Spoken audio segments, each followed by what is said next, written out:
তো hey guys আৰু এটা নতুন ভিডিঅ' লৈ আপোনালোক সকলোকে স্বাগতম জনাইছোঁ। আৰু গাইজ আজি মানে কি অলপ ভিডিঅ'টো বেলেগ ধৰণৰ হ'ব। অলপ মানে কি আমি যাই আছোঁ কমলপুৰত। আপোনালোকে হয়তো জানে কমলপুৰত মানে কি দুটা নিশাৰ কাৰ্যসূচীৰে হেঙুল থিয়েটাৰক আমন্ত্ৰণ কৰি অনা হৈছে। তো সেই আমন্ত্ৰণ কৰি অনাৰ আজি প্ৰথমটো নিশা আজি আছে মানে কি ৰঘুনাথ। তো আজি ৰঘুনাথ চাবলৈ গৈ আছোঁ আৰু মোৰ লগত যাব মানে কি ৰমেন ভাই, আপোনালোকে জানে চাগে।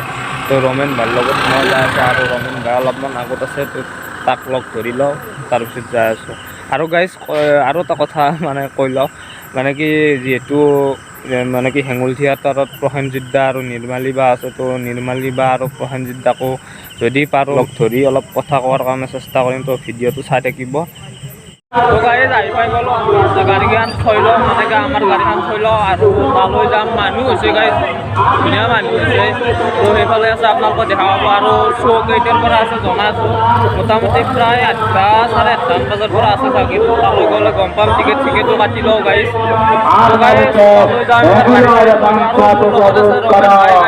গাড়ী ৰমেন ভাইক আপোনালোকে চিনি পাই চাগে। ৰমেন ভাইৰ মানে কি এটা চেনেল আছে, ইউটিউব চেনেল, কমেডি চেনেল হয়। ৰমেন ভাইৰ কমেডি চেনেলটো যদি চাই আপোনালোকে মই ডিছক্ৰিপশ্যনত লিংকটো দি থৈ দিম। আৰু গাইজ নামটো হৈছে আকি আছাম। তো গম পাব আপোনালোকে, চেনেলটো চাওক, ধুনীয়া ধুনীয়া ভিডিঅ' বনাই আছে গাইজ।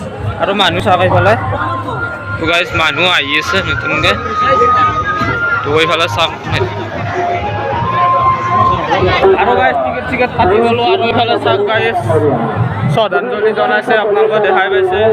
তো যোৱাকালি বিশিষ্ট অভিনেতা নিপন গোস্বামী ডাঙৰীয়াৰ মৃত্যু হৈছে, আপোনালোকে গমাই পাইছে। তো তেখেতৰ শ্ৰদ্ধাঞ্জলি ডক্টৰ ভূপেন হাজৰিকাদেৱৰ আৰু জ্যোতিপ্ৰসাদ আগৰৱালাদেৱৰ আছে, তাৰপিছত বিষ্ণুৰাভাদেৱৰ আছে। এনেকৈ 4-5গৰাকী বিশিষ্ট ব্যক্তিক শ্ৰদ্ধাঞ্জলি জনাইছে গাইজ। বাকী গাইজ আপোনালোকক ভিতৰত যাই লগ পাই আছোঁ মানে। গাইজ মানে কি এবাৰ পেণ্ডেলটো দেখাই দিছোঁ আপোনালোকক। ইয়াত দেখাই আছে, চাব পাৰে হেঙুল থিয়েটাৰ বুলি দেখাই আছে গাইজ। আৰু এইফালে এনেকৈ পোষ্টাৰ মাৰি থোৱা আছে গাইজ হেঙুল থিয়েটাৰৰ, আপোনালোকে চাব পাৰে। তো অলপমান দেৰিকৈ ভিতৰত যাম মানে গাইজ। মানে কথাটো হ'ল আৰম্ভ হোৱাই নাই, যিহেতু অলপমান দেৰি হ'ব। তো সেইটো কাৰণত আমি ইয়াতে ৰখি আছোঁ, এনেকৈ মানুহবিলাকক চাব পাৰে। আমিও ৰখি আছোঁ, মানুহবিলাকেও ৰখি আছে, এনেকৈ চাব পাৰে আপোনালোকে।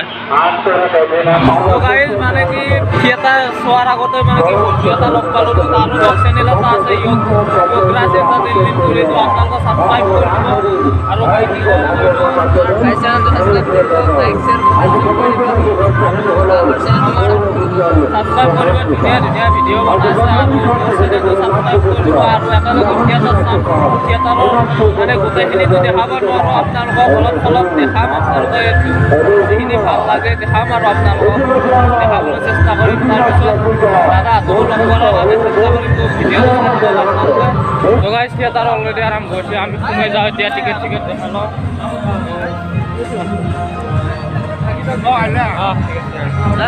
লৈ যাওঁ গাইজ। এখন লৈ ল'লোঁ আকৌ গাইজ। তো ভিতৰত সোমাই যাই আছোঁ।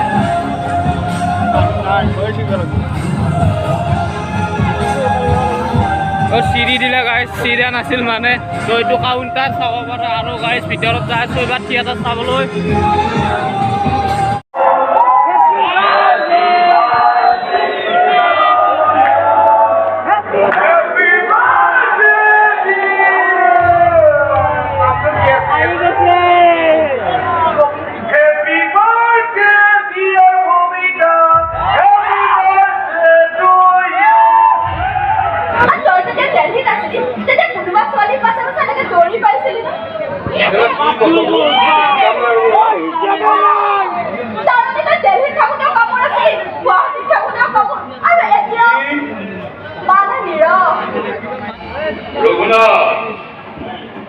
দিনভর বিরক্তিকর ব্যস্ততাপূর্ণ সময়গুলির পিছন রাতের নির্জনতা থাকতে মন বল হঠাৎ মৃত্যু আমলে করিয়াছিল।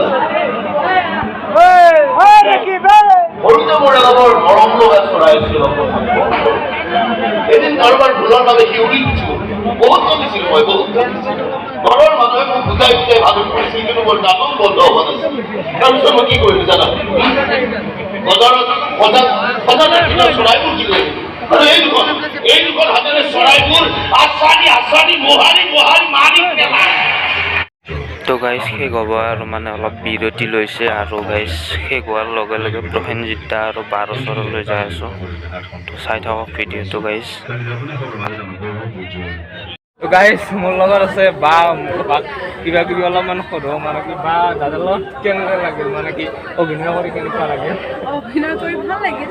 আপোনাৰো অভিনয় চালোঁ খুব ধুনীয়া লাগিছে আৰু নাটকখনৰ বিষয়ে কি ক'ব? নাটকখন আজি ৰঘুনাথখন চালা ন তোমালোকে?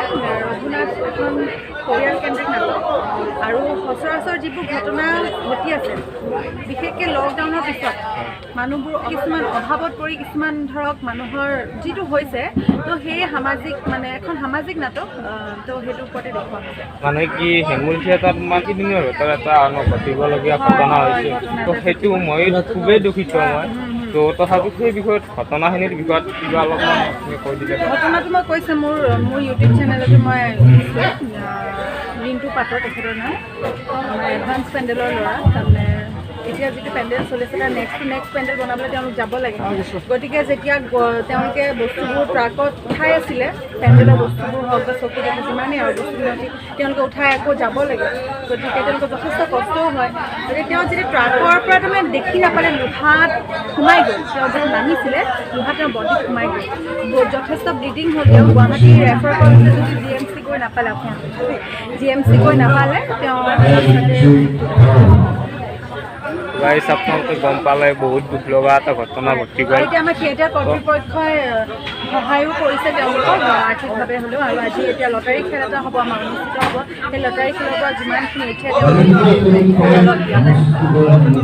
গাইজ তাৰ লগত কথা পাতিলোঁ, পাৰিলে দাদাৰ লগতো এবাৰ কথা পাতিব চেষ্টা কৰিম। কমলপুৰত প্ৰথম নিশা ৰঘুনাথ নাটকখন কৰিলোঁ হিমাংশু প্ৰসাদ দাসৰ। অডিয়েঞ্চ বহুত সংখ্যক হৈছিলে দৰ্শক, খুব ভাল লাগিলে। শেষ কৰিলোঁ আৰু আজি এই দেৱালীৰ খেল এখন আমাৰ লটাৰী খেল এখন আছে, তাৰে প্ৰস্তুতি চলি আছে খেলিমেতিয়া। ঠিক আছে।